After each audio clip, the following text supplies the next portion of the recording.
మీరు అలా అన్న ఎక్స్ప్రెషన్లు ఇస్తుంటే ఇవాళ ఎంత మీమ్ కంటెంట్ వచ్చి ఉంటుంది తెలుసా, వెనకాల నిల్చొని మీరు ఎన్ని ఎక్స్ప్రెషన్స్ ఇచ్చారు. ఈరోజు అలా ఉన్నాయి వాళ్ళ డైలాగులు అన్నీ కూడా. అడుగుతా కొంచెం కొంచెం. ఓకే, వంశీ గారి కోరిక మీదకు మీరు మొదటగా మీ స్మైల్ బాగుంది అని చెప్పి దానివల్ల ఇద్దరు కాపురాలు చెడిపోతాయి, అవసరమా? నా చెడిపోద్ది, నేను చెప్పిన వాళ్ళది చెడిపోతుంది, ఆ చక్కగా ఉన్న వదిలేసింది. ఓకే,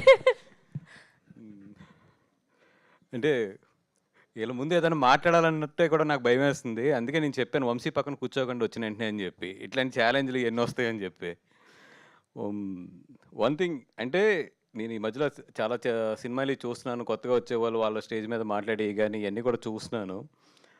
అంటే దాన్ని ఏమనాలో కూడా నాకు తెలియదు. ఎందుకంటే మా జనరేషన్ మేము వచ్చిన జనరేషన్ అప్పుడు అయితే జనరల్ ఏంటంటే ఆ ఒదిగి ఉండడం, లేదంటే ఏమంటాం స్టేజ్ ఎక్కిన తర్వాత ఆ పెద్దలు గౌరవిస్తూ అందరికీ గౌరవిస్తూ మాట్లాడతాం.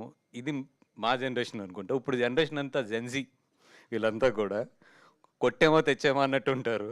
అండ్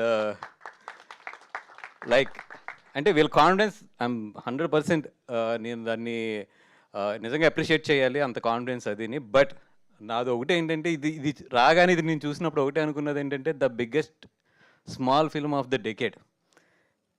ఇదైతే మాత్రం నేను కొంచెం చెప్తున్నా, రేపొద్దున ఇది మీరు ఇంత పెద్ద మాటలు మాట్లాడుతున్నారు కదా, ఇది మాత్రం రేపొద్దున ఓవర్ కాన్ఫిడెన్స్ అవ్వకుండా ఉండాలని చెప్పి కోరుకుంటున్నాను. సార్ అసలు క్వశ్చనే లేదు ఓవర్ కాన్ఫిడెన్స్ అయ్యేదానికి.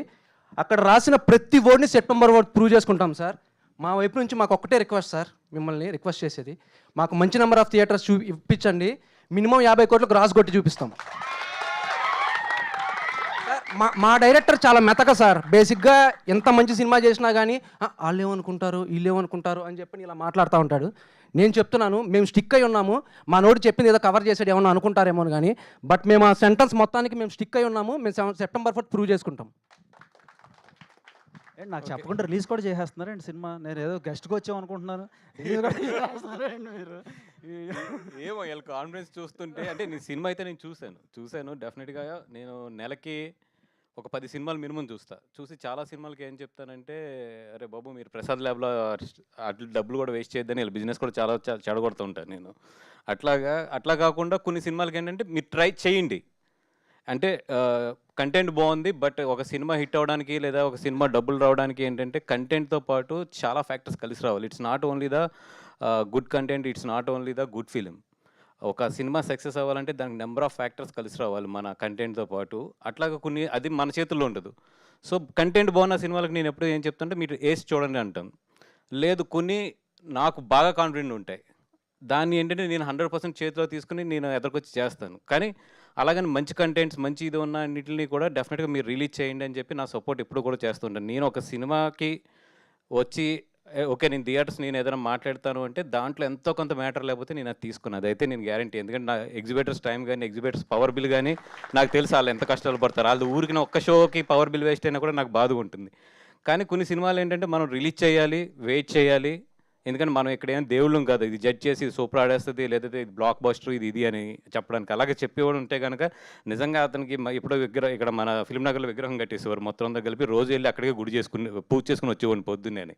అలా ఇక్కడ ఎవ్వరం దేవుళ్ళం కాదు. ఇక్కడ ఒకటే ఏం చెప్పగలం అంటే బాగుంది, బాగాలేదు, పనికిరాదు, అంతవరకే మనం చెప్పగలం ఎప్పుడు కూడా. సో ఇది డెఫినెట్గా బాగుంది. రేపొద్దున ఇది వెళ్ళి దీనికి అన్ని ఫ్యాక్టర్స్ కలిసి రావాలి. దానికన్నీ ఒక్క సినిమా కాదు, దాంతోపాటు చాలా ఫ్యాక్టర్స్ ఉంటాయి. ఇవన్నీ అయ్యి ఫస్ట్ వీక్ని అది పడి ఉంటే బాగుండు. కుర్రోలు కదా, జంజీ కదా, ముందే వేస్తారు దాన్ని అంతే. బట్ ఐ హోప్ వీళ్ళ కాన్ఫిడెన్స్ కానీ వీళ్ళు ఇది కానీ అన్నీ కూడా నిజం అవ్వాలని చెప్పి కోరుకుంటున్నాను. అట్ ది సేమ్ టైం శ్వేత, నీ తరపున నువ్వు ఏదైతే ఛాలెంజ్ తీసి పక్కన పెట్టేస్తున్నాను నేను. ఎందుకంటే మీ ఎమోషన్స్ నేను అర్థం చేసుకోగలను, 100% మీ ఎమోషన్స్ అన్ని అర్థం చేసుకోగలను. కానీ అట్ ది సేమ్ టైం మీరు రిలీజ్కి బిఫోర్ ఉన్నారు, బ్యాలెన్స్ కూడా చాలా అవసరం. ఎదర చాలా భవిష్యత్తు ఉన్నదాన్ని మంచి. నేను ఎవరి గురించి చెప్పలేదు కానీ మీ టీంకి నీ గురించి చెప్పాను, చాలా బాగా చేసింది అమ్మాయి అని చెప్పి. డెఫినెట్గా ఏంటంటే మనం అనుకున్న సినిమాలు మనం అనుకున్న ఇది అన్నీ కూడా మనం ఊహించినట్టు ఉండవు. ఇది మంచి సినిమా, నేను దాంట్లో డెఫినెట్గా దాంట్లో ఎటువంటి డౌట్ లేదు. కానీ అట్ ది సేమ్ టైం కొత్త సినిమా, కొత్త వాళ్ళు వస్తున్నారు, దానికి ప్రమోషన్స్ కానీ అన్నిటికి ఒక కరెంట్ క్రియేట్ అవ్వాలి. ఆ కరెంట్ క్రియేట్ అవ్వాలంటే కొన్ని ఉంటాయి ఫ్యాక్టర్స్ ఇక్కడ సినిమాకి. ఇవన్నీ కూడా చాలా ఆధారపడి ఉంటాయి. అందుకని చెప్పి మీరందరూ కూడా కొంచెం ఓపిక పట్టండి, చేద్దరు కానీ. సినిమా రిలీజ్ అయ్యాక అన్ని ఛాలెంజ్లో తొళ్ళ కొడతారు, కానీ మేము అలా తొళ్ళ కొట్టి మా తొళ్ళ వాసిపోయి తర్వాత ప్లాస్టిక్ సర్జరీ చేయించుకుని బయటకు తిరుగుతున్నాం. సో కొంచెం ఏంటంటే ఓపికగా వెళ్దాము.